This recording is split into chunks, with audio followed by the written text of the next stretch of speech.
Sveiki, aš esu Aleksandras Nemunaitis. Ačiū, kad jūs ir vėl lankotės mano YouTube kanale. Per pernai metus pavyko surinkti jūsų net 5000 sekėjų. Labai jums ačiū visiems. Jeigu jums patinka šitas turinys, nepamirškite paspausti patinka, sekti kanalą. O šiandien turime tokį tikrai įdomų svečią. Turime Vladimirą Laučių. Sveiki, Vladimirai. Vladimirai pasikviečiau todėl, kad tikrai labai sužavėjo jo straipsnis, drąsus straipsnis. Labai mano galva išplito bent jau soc tinkluose, tai tikrai buvo publikuotas ir portale. Straipsnė buvo kalbėta apie tai, kad pasigendama kritinio mąstymo iš jaunimo. Vat ir dabar tie įvykę protestai, tikrai buvo nemažai jaunimo. Liaudiškai tai skambėjo taip, ar jie tikrai supranta, ko jie ten susirinko, bet tikrai apie tai pasikalbėsime. Kitas dalykas, ar yra kažkokia pozicija, kurią dabar jau ir formuoja medija, žiniasklaida, mediokratija. Tai Vladai, ar pats, kai skelbėjai šitą tekstą, ar buvo noras tiesiog pareflektuoti, ar tai buvo provokacija diskusijai? Turbūt ir viena ir kita diskusijos niekada nevengiu. Tiesa, pastaruoju metu atsiradus turbūt Facebook'ui diskusijos perėjo šiek tiek į kitą, dėja perėjo į kitą lygį. Ir paprastai tai būna tokie asmeniniai vienas kito užgauliojimai, priskirimai kurioms nors stovykloms, priešų, draugų, juoda, balta ir panašiai. Tokių diskusijų, kurios dar būdavo tik atsiradus interneto žiniasklaidai prieš ketvirtį amžiaus, jų, sakyčiau, sumažėjo. Buvo galima kokiais 2003-2007 metais, dar 2010 rasti būtent diskusijų tarp įvairių autorių, tarp nuomonių autorių interneto žiniasklaidoje. Dabar jų beveik nėra. Pasižiūrėkime, visi bendrauja monologais. Ne vieni su kitais, o bendrauja monologais. Ir jeigu jau atsitinka taip, kad kažkas kažką pamini tarp savo oponentų, tai dažniausiai nebūna diskusija. Tai dažniausiai tiesiog yra pamazgų kibirėlis, jis 1-2 sakiniais išpilamas ir dažnai tai daroma socialiniuose tinkluose, o netgi ne interneto žiniasklaidoje, nes dažnai tai daro žmonės, kurie tiesiog nerašo straipsnių, bet labai aktyviai reiškia nuomonę, tarkim, Facebook'e, ir tada tam vietoj nuomonės gali tiesiog būti pamazgų kibirai pilami ant galvų tiems, kurie dar prieš 20-25 metus būtų ko gero traktuojami labiau kaip oponentai, bet ne priešai. O dabar oponentas yra virtas priešų daugeliui Lietuvos nuomonės formuotojų ir tų, kuriems jį suformuota ir kurie ją vis tiek toliau skleidžia, garsiai, eidami į protestus, rašydami Facebook'e. Deja, tas priešiškumas tikrai stiprėja ilgainiui. Per visą 20 amžių, jeigu mes palyginsim, kas buvo amžiaus pradžioje ir dabar, tai tas asmeninis priešiškumas, nusistatymas prieš kitaip mąstantį, kitaip galvojantį, turinti kitokius įsitikinimus žmogų, jis yra persunktas tokio priešiškumo, koks prieš ketvirtį amžiaus būtų turbūt sunkiai įsivaizduojamas. Tai man irgi sąžininkai tas labai keista, nes mes visi kalbam liktais apie toleranciją tame tarpe ir kitai nuomonė. Ta prasme, link to ėjome. Visas paskutinis gal įvardinčiau 10-15 metų, bent jau Lietuvoje buvo kalbama apie tai, apie toleranciją. Dažnai tai buvo nukreipta į LGBT žmonės ir ideologiją, bet lygiai taip pat iš tikrųjų apie tai, kad kitaip mąstantis turi būti priimami. Dabar visiškai pritariu tam, irgi vienas iš tų, kuris ieško diskusijos, gal ir dabar parodyt, kad apie tos pačius klausimus, kuriuos mes ir jau palėtėm ir paliesim, kad galima diskutuoti be kažkokio pykčio, nesumenkinant nei vienos, nei kitos pusės, kad neretai dažnai yra tas viduriukas. Ir tie protestai, kurie vyko, man irgi sąžininkai atrodo šiek tiek radikalizuoti. Vėlgi, kažkas ras paralelių ir su šeimos maršu, ten irgi gal buvo tokie radikalūs, bet dabar aš irgi turbūt priskirčiau save prie tų, kuris per tos protestus mato tikrai daug jaunimų, kas yra gerai. Kad visuomenė gali būti neabejinga kažkam irgi gerai, bet kiek jie supranta ir kiek jie prilygina vieną dalyką kitam, pavyzdžiui, kad LRT vadovo keitimas, kad tai yra jau siejama iškart su nepriklausomo žodžio kažkokio ribojimais. Tas man yra keista. Ir jūs gražiai palėtėt, minėdamas, cituodamas ir Blumą, nors tam iš esmės 40 metų senumo įvykiai, bet ar tas dar aktualu? Ar Taip, nes tai atėjo į Lietuvą. Tai, kas Amerikoje vyko, kaip sakote, prieš 40 metų, ta situacija Amerikos universitetuose, kuri yra aprašoma Bloomo knygoje The Closing of the American Mind, kur dėstytojas tiesiog dalyjasi savo patirtimi. Na, knyga yra ir turi ir labai stiprų filosofinį dėmenį, bet yra ir ta jos dalis, šiek tiek galbūt mažesnė, bet labiau patraukusi visuomenės dėmesį apie tai, kaip atrodo šiuolaikinis Amerikos jaunimas universitetinis. Na, dabar jau tiem žmonėm, kuriuos aprašo Bloomas, jau jiems yra gerokai daugiau metų, iš tikrųjų praėjo daug laiko, bet tada tie jauni žmonės, kokie buvo 7, 8 dešimtmetį ir 9 dešimtmečio pradžioje, apie kuriuos rašo Bloomas, tai yra žmonės atėjo į universitetą ne tiek tam, kad kaip jie įsivaizdavo. Ir tai nuomoniai pakluso daugybė universiteto administracijų atstovų, dėstytojų, kad jie ateina pirmiausia būti pilietiški. Jie ateina pirmiausia ne įgyti išsilavinimo, ne žengti pirmus pasaulio suvokimo žingsnius, aplinkinio pasaulio, mokslo sričių, dėl kurių jie įstojo į tą universitetą. Jie pirmiausia nori būti pilietiški. Jie pirmiausia nori pareikšti, aš esu štai toks arba tokia. Mano įsitikinimai štai tokie, o ne kitokie. O tie, kurie mąsto kitaip, aš tai turiu pilietinę poziciją, aš čia eisiu ir protestuosiu, aš neleisiu tiem dėstytojams čia ateiti ir kažką dėstyti. Aš neįsiu jų paskaitas, nes mano pozicija kitokia. Kitaip tariant, universiteto misija apsivertė aukštyn kojomis, nes ta vieta, kur žmogus turi gauti universalų pasaulio suvokimą, universalų išsilavinimą, žodis universitetas apie tą universalumą aiškiai byloja, staiga viskas pasikeičia ir jis ateina ne tam, kad jį mokytų, o tam, kad jis pareikštų savo pilietinę poziciją. Tai Amerikoje tai buvo ten ir rasinės lygybės, tai visi judėjimai prasidėjo ir stiprėjo ilgainiui, BLM-as ir kiti nuostabus dalykai, tai kaip tik Bloomas aprašo, kaip visą tai vyko. Dabar mes turim Lietuvoje labai panašią situaciją. Na, Bloomo aprašytais laikais Lietuva buvo okupuota Sovietų Sąjungos ir į Lietuvą natūraliai tie procesai atėjo vėliau. Tai, kas vyko Amerikoje 80 metais, prasidėjo ten 68 ir įsivažiavo 75-85, Lietuva atgauna nepriklausomybę 90 ir čia tie procesai prasideda praėjus, sakyčiau, tai, ką aš bent jau asmeniškai mačiau dirbdamas universitetuose ir stebėdamas studentus, pradėjau dėstyti nuo 2000 metų maždaug, tai 2000-aisiais situacija buvo gerokai kitokia, nei Bloomo aprašyta, nei ta, kurią mes turim šiandien. Visi tie pokyčiai vyko 2005, 10, 15 metais. Sakyčiau, šitas dešimtmetis sutapė su Facebooko beje atsiradimu ir išpopuliarėjimu.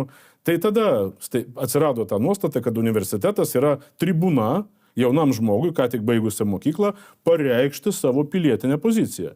Jis dar nespėjo perskaityti daugybės knygų, jis dar nespėjo patirti daugybės svarbių gyvenimo patirčių, kurios leidžia žmogui tapti išmintingam, nes išmintis neatsiranda vien nuo to, kad žmogus baigė mokyklą arba gavo universiteto diplomą. Turi būti patirtis, turi praeiti laiko. Jis viso to dar neturi. Jis žengia pirmus žingsnius pasaulio atradimo, pasaulio suvokimo kelyje ir staiga vietoj to, kad stengtųsi daugiau sužinoti, jis nusprendžia, kad jis yra tas, kuris turėtų daugiau kitiem paaiškinti. Kaip gyventi, kaip mąstyti, kaip negyventi ir nemąstyti. Ir štai mes matome paradoksalią situaciją, kai 21-24 metų jaunuomenė eina į miestų gatves ir aikštes aiškinti visuomeniai, kaip teisinga mąstyti, kas yra teisinga, kas yra ne, kas yra bloga, kas yra gera. Jie pasirodo jau viską žino. Jie jau pasirodo gali eiti aikštę ir sakyti, kaip viskas yra.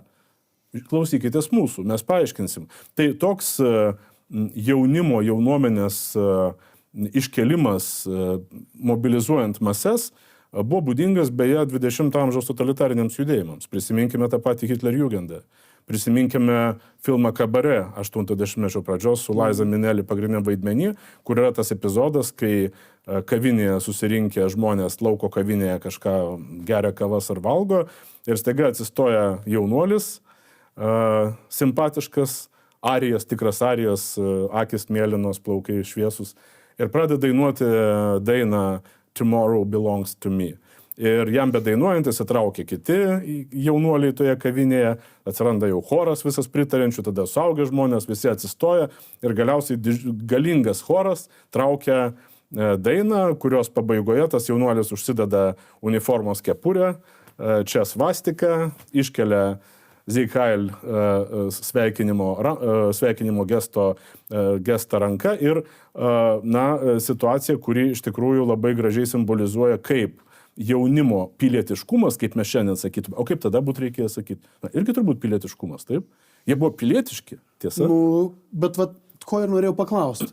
Jeigu tai būtų šiaip, kaip ir sakote, kad ateina išreikšti savo pozicijos, bet neretai šitą poziciją jinai sutampa. Jinai yra tokia, kokios nori universitetas. Aš pastebiu tokį dalyką, kad jau universitetai pas mus formuoja nuomonę. Tai Aleksandrai, tame filme Kabare, ten irgi sėdi senas nacis ir žiūri patenkintas, kaip viskas vyksta. Pataikė, surežisavo tai jis visą šitą dalyką. Ir čia režisuojama, be abejo. Kaip paaiškintumėt tą plonybę, kad visgi liktais pasak jūsų, ir ne tik pasak jūsų, bet ir cituojamos knygos autoriaus. Tai, o kaip reikėtų pasakyti, kad jie ateina liktais pareikšti savo pilietinės pozicijos, bet jie lygiai taip pat ir pritampa prie kažkokios linijos. Tai kur čia yra ta plona riba, ką reikėtų paaiškinti?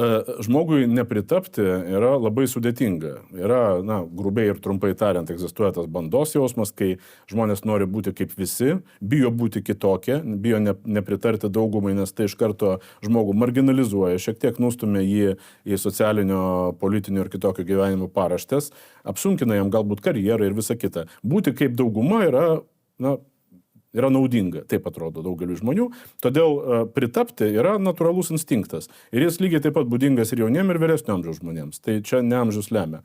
Bet vyresnio amžiaus žmogus, turintis patirties, turintis išmanimo, žinantis, kaip tie dalykai vyksta, jeigu jis savo gyvenimą praleido nebimbinėdamas, o gilindamasis į tuos dalykus, tai tas kritinis mąstymas jame atsiranda ne dėl to, kad jis jau jį turėjo, būdamas 15 ar 20, jis jį išsiugdė.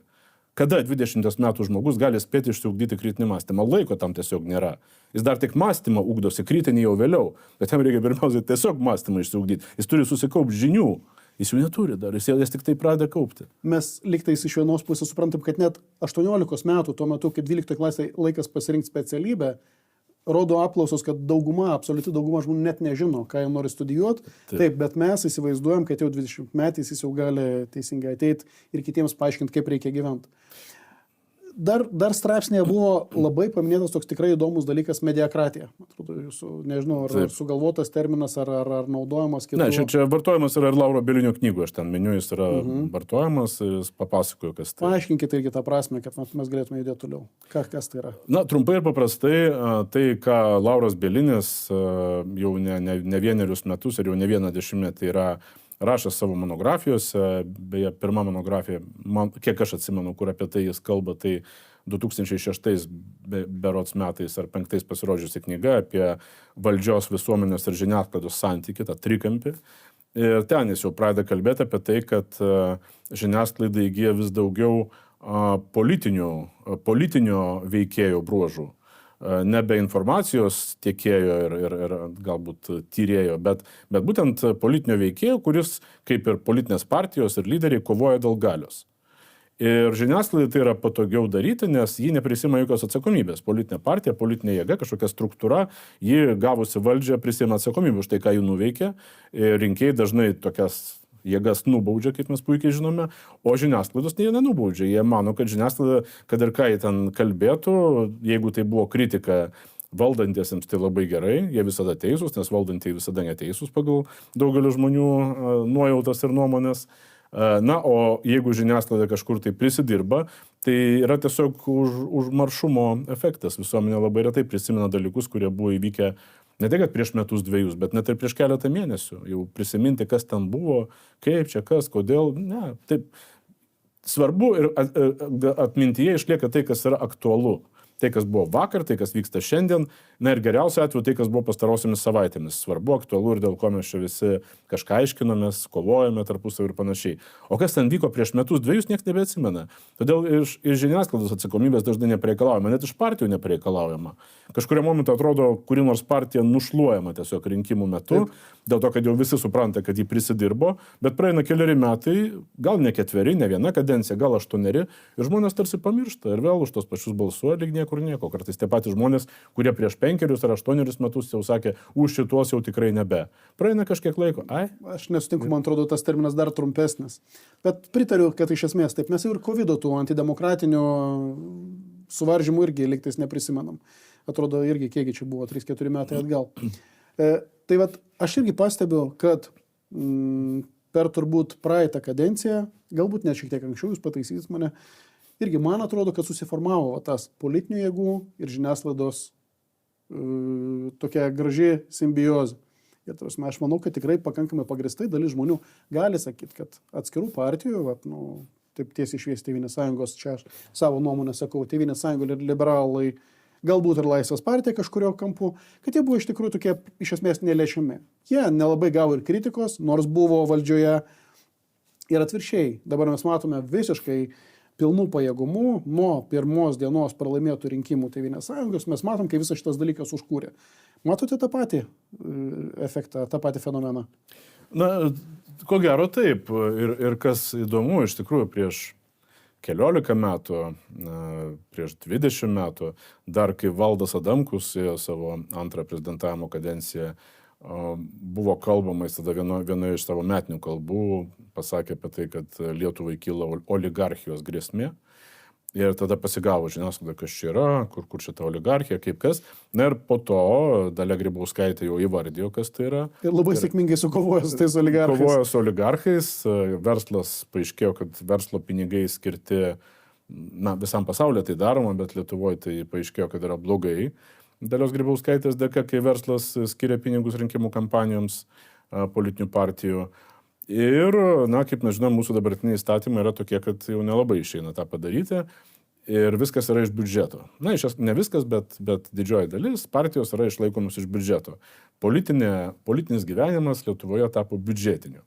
Įdomu ir tai, kad mes turime žiniasklaidą šiandien tokią, kuri, nebegauna pinigų galbūt tiek, kiek anksčiau iš verslo, bet užtat mes turim vieną žiniasklaidos grupę, kuri yra finansuojama iš biudžeto, kuri finansuojama yra galingiau negu bet kuri komercinė žiniasklaida, televizija, kuri turi daugiau pinigų negu turi bet kuri komercinė televizija, Lietuvoje kelis kartus ir ji yra išlaikoma iš biudžeto, iš mokesčių mokėtojų pinigų ir ko anksčiau nėra buvę, ji pradėjo užsimti politiką, ji tapo tos mediokratijos, apie kurią mes ką tik kalbėjome, įsikūnijimų, avatarų, kuri, paprasčiausiai žaidžia politinius žaidimus. Anksčiau niekada jokia, tai vadinama nacionalinė žiniasklaida arba visuomeninių transliuotojų, niekada anksčiau savo neleisdavo visuomeninis transliuotojas šitaip žaisti politinius žaidimus. Būdavo kažkokių galbūt elementų, dėl kurių iš karto pasipiktinimas kildavo ir tarp politikų, ir visuomeniai, tai būdavo nagrinėjama, gal čia kažkokia reklama, gal čia yra pasidavimas arba pozicijos arba opozicijos spaudimui, bet tokios situacijos kaip šiandien, kai tiesiog iš biudžeto išlaikoma žiniasklaidos grupė žaidžia galios žaidimus ir meta didžiulius pinigus savo reklamai politiniai iš esmės, nes tai, ką jie daro, tai yra politika, tai nebėra žiniasklaida. Tai yra absurdas kažkoks. Mes gyvenam absurdo pasaulyje, turbūt jokioje kitoje Europos valstybėje tokių cirkų, kaip tokios mediokratijos kaip Lietuvoje nėra. Per paskutinės kelias savaitės mes tikrai matėm, kad net LRT sako, kaip turi vykti teisėkūra. Vat absoliučiai, pradedant nuo to, kas turėtų būti traukiami į darbo grupę, kad ta darbo grupė turėtų būti sudaryta ir taip toliau. Tai yra visiškas spaudimas politikams. Tyrimų skyrius LRT irgi, man atrodo, aktyviai veikia, tuo mes dar arčiau priėmimo, man atrodo, pamatysime irgi ko nematė, tam, kad balseliai galbūt šiek tiek kitaip pasirinkė. Tai vat pasiskirstytų. O kalbant, irgi pritariu, kad mediokratija yra, kad kišimasis yra, kad nuomonės formuojamas, bet galbūt labiau tokia pusiau psichologinis dalykas. Bet kaip pavyko jauniems žmonėms, nebūtinai jauniems, bet matom, kad dominuoja jauni žmonės, įteikti, įkalbėti juos, kad iš esmės prisidirbusi čia vėlgi mano asmeninė nuomonė LRT direktorė, jinai atsakinga už audito išvadas, aš visgi jas matau kaip skandalingas, matau, kad yra skirtingos nuomonės ir tai, kad valstybės kontrolė neįvardino, kad tai yra kažkokie įstatymo pažeidimai. Aš nuo to kažkaip nesumenkstu jos, aš manau, kad pinigai buvo dalinami saviems, įdarbinami savi, ten yra procentais tikrai pakankamai dideli skaičiai, kiek įdarbinama be konkurso, kad milijonai, 10 milijonų irgi be konkursų duodame tom laidom ir tiem žmonėm, kurie mes dabar matom, kad labai aktyviai gina LRT, tai jie sąžininkai, liaudiškai tai yra atidirbinėję. Kaip gali Beata Nicholson dabar ateiti ir plėštis maikę ir sakyti, kaip čia viskas gerai, jeigu yra krūvas meninių nuotraukų jos su Garbačiauskaitę Budrienę, kad jinai be konkurso vėl... Ir ten toli gražu ne tik pramogų pasaulio veikėjai, ten dar yra ir dalis ekspertų. Ekspertų, kurie dar pasirodo, kad gaudavo už tą savo kolonėlį. Tai lygiai taip pat matom, kad Rimvydas Valatka praktiškai dabar nebeišlenda iš LRT publikacijų. Tai bet kaip pavyko tiem žmonėms, kurie visgi, mes iš jaunų žmonių visada tikimės daugiau, kad jie deda lygybės ženklą tarp generalinės direktorės atleidimo ir pavojaus kažkiam laisvam žodžiui. Kas čia yra? Čia pinigų, ne pinigų, smegenų plovimas, kas čia yra propaganda visame savo gražume, kas vėliau galbūt įeis į vadovėlius. Tai kai vėl grįžtam prie Alano Blumo ir prie to, kas buvo Amerikoje, kai vežimas statomas pirmo arkliu ir kai iš jaunimo reikalaujama pirma ne išprusimo, išsilavinimo ir po to kritinio mąstymo, kai to išsilavinimo jau turi, bet visą tai nustumėme iš šono ir pirmiausia reikalaujama pilietinės pozicijos.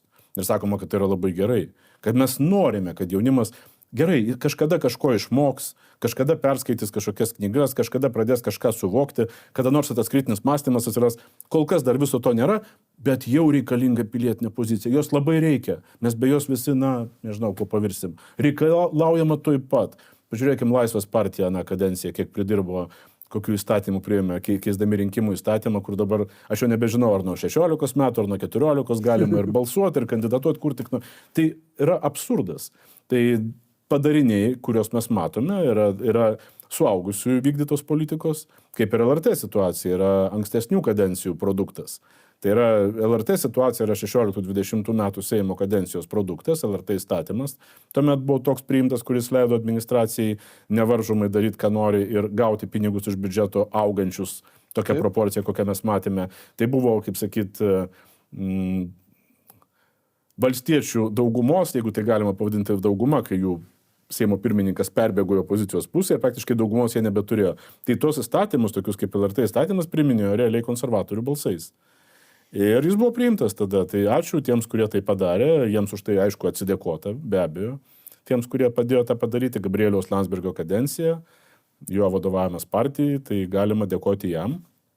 Na, o kalbant apie tą hiperaktyvų, politiškai hiperaktyvų ir pilietiškai hiperaktyvų jaunimą, aš nepritariu tiem, kurie sako, kad tai labai gerai. Aš manau, kad tai yra problema. Ir kuo toliau, tuo didesnė problema tai tampa.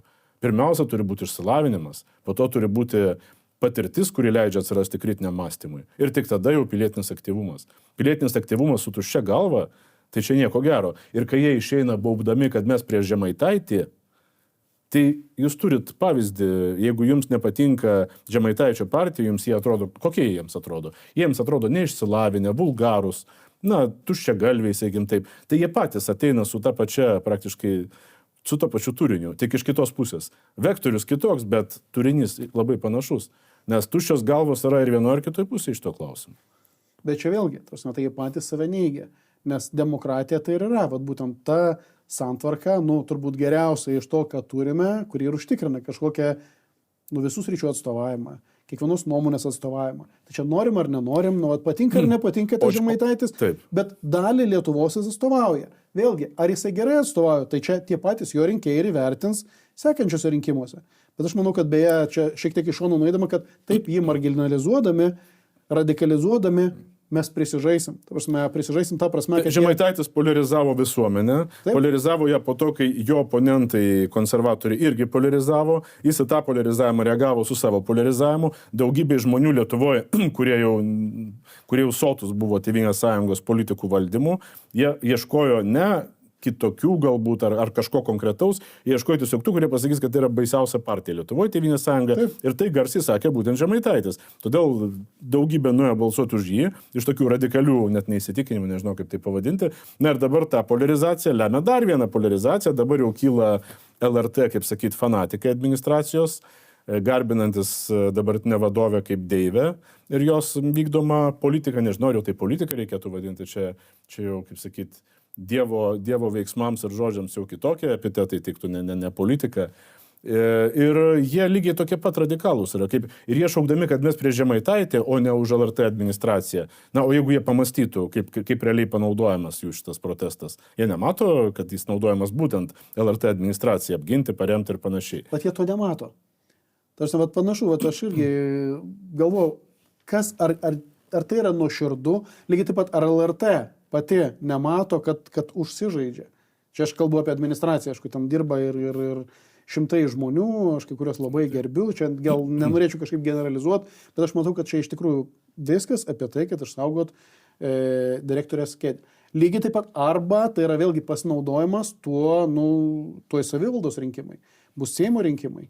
Tai ar nemanote, kad visas šitas judėjimas, ką mes dabar matome, vis tiek kažkaip transformuosis kaip minimum į komitetus atskiruose miestuose sužaisti rinkimuose, o galbūt ir į partiją, kažkokį politinį judėjimą?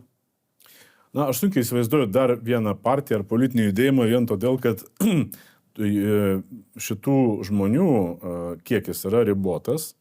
Tai yra tam tikra visuomenės dalis, visuomenės grupė. Daugelis jų gyvena Vilniuje.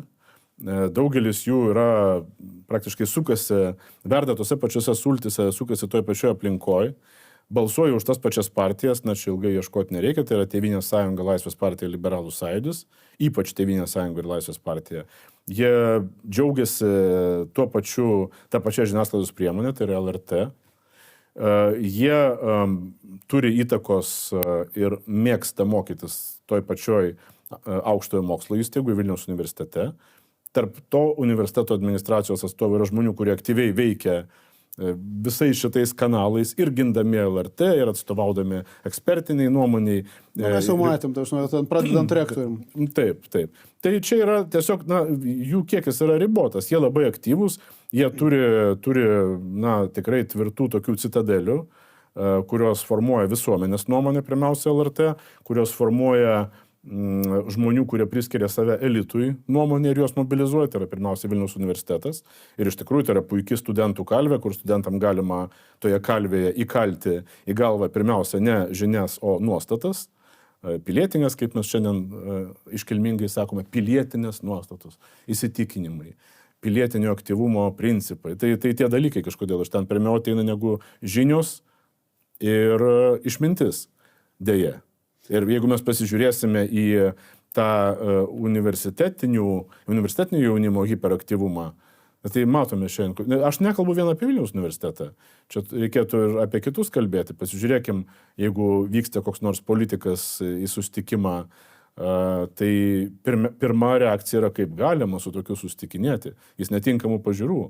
Yra teisingų pažiūrų politikai ir neteisingų tos pačios studentijos nuomonės šiandien. Jie jau žino iš anksto, kas yra gera, kas yra bloga. Ką galima kviestis ir ko galima klausytis ir ko negalima klausytis.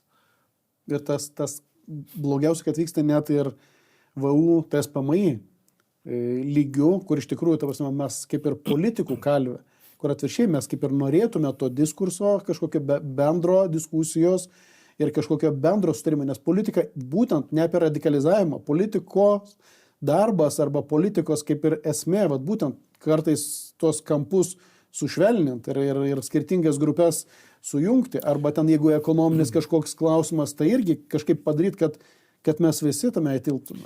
Tai Lietuvoje šiandien formuojasi situacija šiek tiek, aš pabrėžiu šiek tiek, primenant smetoniškos Lietuvos saulėlydį, kada yra iš esmės viena valdančioji partija, yra vienai partijai lojalus elitas, kuriam yra leidžiama valdyti, dalyvauti valdyme. Ir tik tiek, kad ta partija nėra oficiali. Ji yra tarp eilučių. Ir jai priklauso, tai yra ir mediokratija, apie kurią mes šiandien kalbėjome, tai yra iš biudžeto išlaikoma politinė jėga, kuri vadinama žiniasklaida, tai yra taip pat dalis akademinio pasaulio dėja institucijų. Ir aš kalbu pirmiausia ne apie dėstytojus, kai kalbu apie kažkurį universitetą, jokių būdų. Patys dėstytojai dažnai nukenčia nuo savo administracijų, lygiai taip pat kaip LRT žurnalistai ir redaktoriai dažnai nukenčia dėl savo administracijos savivalės. Kodėl aš tai sakau, to, kad aš ten dirbau 6 metus ir aš tiesiog susidūręs su tą situaciją. Aš ne iš piršto laužio žinau, kaip tai atrodo. Ir jeigu kalbam apie žodžio laisvės varžymą, tai LRT žodžio laisvę man dirbant aš mačiau kaip varžo ne politikai, kurie neturi galios tą padaryti, o LRT administracijos atstovai. Tai tokia yra istorija. Suformuoja, padeda, neinformuoja, o suformuoja. Būtent. Tai čia yra problema. Bet ne šitas jaunimėlis, kalvėje kažkurio universiteto nukaltas, eina ir protestuoja, būtent gindamas tą pačią administraciją, kuri žodžio laisvę realiai ir suvaržo. Bet mes turime pripažinti, kad įrankius jie turi galingus. Tikrai, va, tiek kalbama, dabar patys pavardinam. Universitetai, labai gerai apmokamas televizijos, radijo ir net portalas. Tai Tie galia kanalai- nemažesnė nei Smetonos laikais tautininkai turėjo galios. Maždaug pagal įtaką, sakyčiau, tai palyginami svoriai. At visas šitas politiškai neįformintas, nelietuviškai kalbant dalykas, žiniasklaidos dalis mediokratinė, aukštųjų mokyklų dalis, institucijų, valstybės institucijų, kai kurios ministerijos, deep state'as vadinamas, kai kurios teisėsaugos struktūros tame dalyvauja. Ir, žinoma, akademinis jaunimas, kuris yra, pakankamai rimta, kaip matome, jėga, kuri gali, kai reikia masiškumo, kai reikia tokio masinio dalyvavimo, tai visai nemenkai atrodo prisideda prie įtakos darimo. Apie ką ir rašė Alanas Blumas, kuris baisėjosi, kodėl universitetai užsiima ne to, ko turėtų. Aš tarp kitko šitą knygą užsisakiau, tai reiškia, irgi perskaitysiu, ačiū už nurodymą. Irgi dar norėjau tokį dalyką paliesti, bet man baisiausia visam šitam dalykė turbūt visgi, aš irgi galvoju, kas mane neramina. Neramina, kad ta teisingoji pusė, kažkaip jie save ir pasivadino elitu ir dabar tą tiražuoja, jie įsivaizduoja, kad jų nuomonė yra teisinga, kitos yra neteisingos. Jų pozicija yra pilietiška, o kitų antipilietiška, antivalstybinė, antilietuviška. Ir tas klijavimas tų lipdukų etikečių bet kam, kas nepritarė jų pozicijai, man jis yra pavojingas. Mes toks, čia jau net ne tai, kad radikalizavimas, mes ne tai, kad sakom nepritariu, mes čia dar vos nepaskelbėm tautos priešų, dirbančių prieš valstybę. Šitą dalyką aš... Ar dar iškart antras klausimas, ar matote tą patį ir ar įmanoma mums vis dar susikalbėti? Tikrai matau tą patį ir bėda ta, kad didelė dalis žmonių nebemato skirtumo tarp nuomonės ir tiesos. Jie tiesiog natūraliai, pasąmoniai parašo tarp nuomonės ir tiesos lygybės ženklą. Ir kai tai, kas jo galvoje jau įsivaizduojama, kad tai yra ne tik nuomonė, bet ir tiesa, tai tada, žinoma, jis jau eina į viešumą nediskutuoti, sakoma, dalintis nuomonę. Jis neina dalintis savo nuomonę. Ne, jis ją neša kaip vėliava. Tiesos skleidėjas. Jis ją neša kaip ginklą, jis ją kaip šovinių užtaisą nešasi į viešą erdvę ir jis šaudo savo tą nuomonę ir savo tomis tiesomis, kaip jis jas įsivaizduoja. Jis eina kovoti. Jis eina kovoti ir, kaip sakytų Dalia Grybauskaitė, kariauti savo mažųjų karų. Taip, tie žmonės eina kariauti savo mažųjų karų. Tai yra tas vadinamasis pilietiškumas, dėl kurio mes šitaip, kur mes raginom, turi būti visi pilietiški. Ypač jaunimas turi būti pilietiškas. Tai dabar turim rezultatą. Galima sakyti, taip, jie yra pilietiški. Jie nešasi kiekvienas savo ginklą, eidami kariauti. Jie neina į diskusiją, jie neina dalintis nuomonę, jie eina kariauti už savo tiesas. Tokią mes turim šiandien visuomenę. Ačiū tiems, kas ją augino, ačiū tiems, kas plojo ir džiaugiasi, kad taip ir turi būti. Ačiū visoms toms laisvės partijoms ir kitoms, nežinau kaip tai pavadinti, taip, kurie leido iš esmės paaugliams lemti mūsų politiką. Na ir turim, ką turim. Turim tą situaciją, kada pakeisti kažko per metus, dviejus negalima. Nes procesai vyko 4 amžiaus, maždaug, plus minus. Apie 4 amžiaus. Tai vyko prieš 25 metus šita situacija dar neatrodė galima, neatrodė artima. Dabar tai yra mūsų kasdienybė. Bet man pilietiškas žmogus, tai, kuris ir galvoja pilietiškai, galvoja apie Lietuvą kaip tokią, tai man tas susiskaldimas dabartinis, ypač dabar tokia labai aktyvi jo fazė atrodo. Gal vėlgi dabar taip atrodo, gal po pusės metų aš matysiu, kad jinai dar labiau suaktyvėjo ir mes pamatysim, ko nematė, nes tiek, kiek man pranešė, kad ten jau šauliai savo vidiniuose čatuose irgi svarstė, ar neverta galbūt kažkokiu ginklu ginti demokratiją. Labai tikiuosi, kad yra dezinformacija ir tokio dalyko nebuvo, tai nenorėčiau, kad mes pamatytume kažkokius žmonės su ginklu gatvėse, bet tas, kas mato geopolitinį kontekstą, tai tikrai turėtų pritarti, kad mums to susiskaldimo, ko reikia, tai mažiausiai. Mums atvirkščiai reikia kiekvienoje situacijoje ieškoti kažkokio konsensuso, kaip ir teismo procese greičiausiai bus nepatenkintos abi dvi pusės, taip irgi gali būti, su to reikėtų susitaikyti, bet supraskite, yra kažkokia dėl bendro gėrio. Bet aš tuomet šitą poziciją pavadinčiau pilietišką. Tie žmonės nesivadovauja bendro gėrio koncepcija, jį perdėm konservatyvi, perdėm būdinga klasikiniai politinio mąstymo tradicijai ir visiškai Nemadinga. nebūdinga liberaliam mąstymui. Ne, tai jie yra, na, jeigu mes kalbėsim, tai aišku, yra tam tikra klišė, bet iš esmės tai yra liberali pozicija. Tie, kurie visą tai daro, visi tie šūksniai, tie žmonės pagal savo pažiūras yra iš esmės liberalai. Gal dėl kai kurių galima patikslinti kairieji liberalai. Okay. Visiškai pabaigai, paskutinis klausimas. Bet aš jūs irgi pasikviečiau iš tikrųjų kaip tokį drąsų žmogų, kuris labai racionaliai, su argumentais gali išdėstyti nuomonę. Bet ar manote, kad mūsų visuomenė, kalbu dabar viskai apie Lietuvą, įmanoma būti drąsiam žmogui išdėstyti savo poziciją ir nebūti to cancel culture kažkokia auka, nu, kad tavęs tiesiog net metinėtų ir vis dar toliau būtum kviečiamas? Aš nežinau, ar įmanoma. Žiūrėkim, stebėkim, matom, kas vyksta ir matydami, kas vyko praėjusiais metais, diskutuojant dėl LRT viešojo erdvėje, akivaizdu, kad spaudimas, kuris daromas žmonėms, kurių nuomonė kabutėse neteisinga, neatitinka tos, kuri privaloma yra pagal Facebooko ar ten Vilniaus burbulo, kad ir kaip mes jį vadinsim, nuostatas. Tai tokiam žmogui tikrai grėsia labai, švelniai tariant, nemalonus dalykai, nes spaudimas jau daromas per artimuosius, spaudimas daromas per darbovietės, per įvairias organizacijas, kuriuoms tas žmogus priklauso.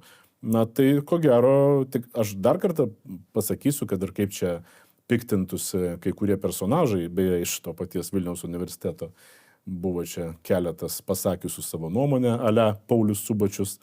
Tai tokiem personažam aš dar kartą, jie dėl to pasipiktino, bet galiu pakartoti tai, ką jau rašiau.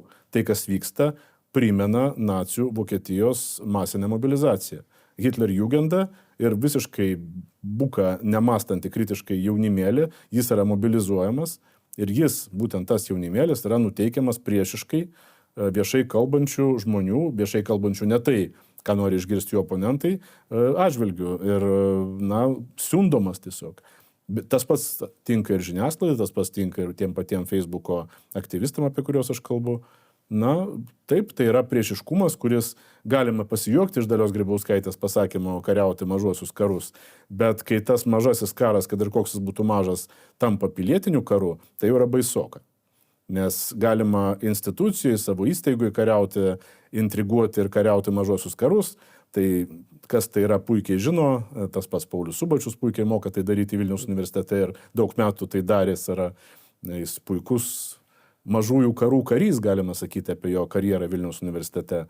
Bet kai tie mažieji karai išeina į miestų gatves ir aikštės, jie virsta pilietinio karo praktiškai užuomazga ir tą užuomazgą mes šiandien turime. Esame, aš nesakyčiau, kad jau ant pilietinio karo slenkščio, bet tie žodžiai, kurie skamba viešoje erdvėje, jie jau iš esmės tie žodžiai yra ant tos slenkščio. Žmonės, kurie jūs sako, kiek tarp jų ir jų žodžių tas ryšys yra glaudus, na, į jų galvas neįlysim. Bet jeigu tas ryšys glaudus, tai ir tie žmonės jau yra linkę dorotis su savo valstybės piliečiais, taip tarsi jie būtų priešai tokie pat kaip Putino Rusija. Vladimirai, tikrai buvo labai įdomu, labai dėkingas, kad šiandien atėjote. Rekomenduoju sekti Vladimirą Laučių bent jau Facebook'e, jeigu matysite kažkur kitur jo publikacijas, irgi rekomenduoju perskaityti. Prenumeruokite YouTube kanalą, jeigu patiko mūsų diskusija. Vėlgi, būkite kritiški net tam, ką išgirdot, rinkite informaciją iš visur, galvokite savo galvą, nepasitikėkite vienu šaltiniu, o dabar tiesiog dėkoju, kad pasižiūrėjote iki pabaigos ir susitiksime kitą kartą.